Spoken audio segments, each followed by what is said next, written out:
Hola, ¿qué tal? Hoy empezamos un tema nuevo. El tema se llama el género literario. He hecho un pequeño esquema, aquí lo podéis ver, de lo que vamos a tratar. ¿De acuerdo? Esto viene bien para que lo tengáis y vayáis rellenando el esquema que he planteado con lo que vamos ahora a explicar detenidamente. Vamos allá. Lo primero que hay que decir es que explicar qué es la literatura. La literatura es un acto comunicativo que tiene tres grandes rasgos y son, en primer lugar, un rasgo estético, en segundo lugar, es un rasgo lingüístico y en tercer lugar, la literatura tiene un rasgo o componente social. ¿Qué quiere decir esto? Pues lo explico. La literatura, lo primero que es, como digo, es ese acto comunicativo. Entonces, pero hay una intención artística por parte del autor o autora. Por eso tiene ese rasgo estético. Busca ese componente especial, ¿no? Ese componente artístico. Hacer algo diferente a lo usual, jugar con las palabras. En segundo lugar, tiene ese componente lingüístico, mismamente porque utiliza el lenguaje, su fuente, su raíz para trabajar. La literatura es el lenguaje, puede ser una literatura, un texto literario oral o escrito, puede ser en prosa o en verso, pero sobre todo lo que nos encontramos es que es el juego, el arte de expresar, ¿vale? De una forma no coloquial, no es informal, sino que en otro estadio, digamos, está en otro nivel.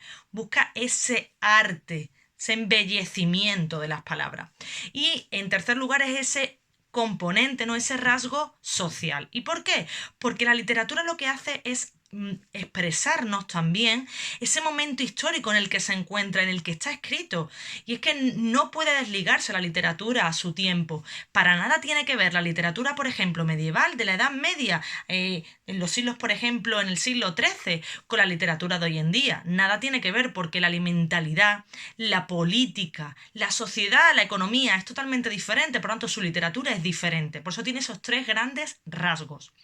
Aparte de eso, tenemos unas características principales homogéneas, quiere decir que son iguales en todos los textos literarios.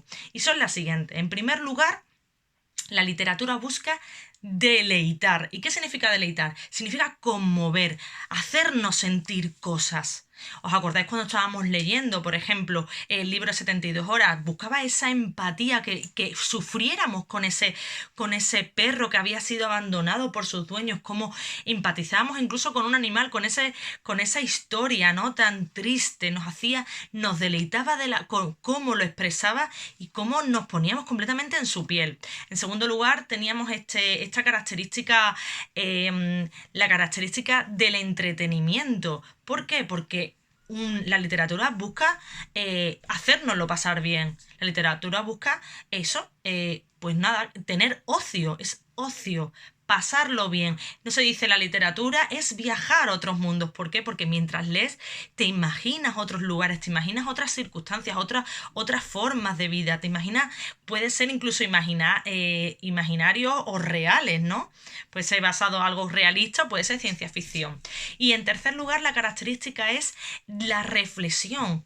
¿Por qué? Porque la literatura busca hacernos pensar, busca hacernos preguntarnos cosas, busca también preguntarnos cosas sobre la vida de los demás, la existencia, busca tener digamos, esa visión de otras cosas que son posibles, busca por ello esa reflexión, esa introspección, tanto una reflexión personal como hacia el mundo. Entonces, teniendo claro esto, los rasgos, teniendo claro las características, pasamos ahora a explicar los géneros. Aquí veis, muestro aquí para que tengáis claramente cómo voy siguiendo la estructura. Y ahora paso a explicar los géneros. Los géneros literarios siempre ha habido una tríada clásica. ¿Eso qué quiere decir? La tríada clásica son los tres grandes géneros, que son el género narrativo, el género dramático y el género lírico. Cuidado aquí, el narrativo no podemos confundirnos con un texto narrativo y el género literario narrativo. Cuidado, si yo le cuento, por ejemplo, a una amiga mía lo que me pasó ayer con mi novio, que estuvimos hablando, que estuvimos discutiendo, porque él quería ver una película de miedo, yo quería ver una película romántica y no nos poníamos de acuerdo. Y yo le cuento eso a mi amiga, estoy narrándole algo, pero yo no busco hacer un texto literario, no es una obra literaria. Entonces, cuidado, hay que saber distinguir el texto literario narrativo y en lo que sería un texto narrativo, donde no hay nada de literariedad. ¿Vale? Literariedad significa esos componentes que hemos visto de los rasgos estéticos, los rasgos sociales y los rasgos lingüísticos, todo ello forma la literariedad. Vale, entonces, como digo, tenemos esos tres grandes géneros. El lírico es aquel que normalmente se expresa en verso y expresa lo que son los sentimientos normalmente del autor o autora. Y el dramático, que también se llama género teatral, es donde vemos esos textos dialogados, donde los personajes pues tienen una serie de conflictos con ellos mismos o con otros personajes y tienen que ir solventando una serie de situaciones. ¿Qué pasa? Que normalmente el género dramático tiene, aparte de esos diálogos, también tiene acotaciones, que son lo que el autor o autora quiere que se tenga en cuenta cuando se represente esa obra de teatro, por ejemplo, el decorado, la vestimenta, la posición de los personajes. En el caso del narrativo, por explicar un poquito más de cada uno, el caso del narrativo hay que saber que lo importante es el personaje y la acción. Sin acción no hay historia. Siempre digo esto, si no pasa nada, no hay narración. No sé si os recordáis que lo explicaba cuando hablábamos de los textos narrativos. Pues aquí en lo literario pasa lo mismo. Si no hay acción, no hay texto literario, pero en este caso la diferencia es que busca embellecer la historia pues con ese arte de la utilización del lenguaje. ¿Vale? Y por último, el cuarto, que se une después en el siglo XVIII.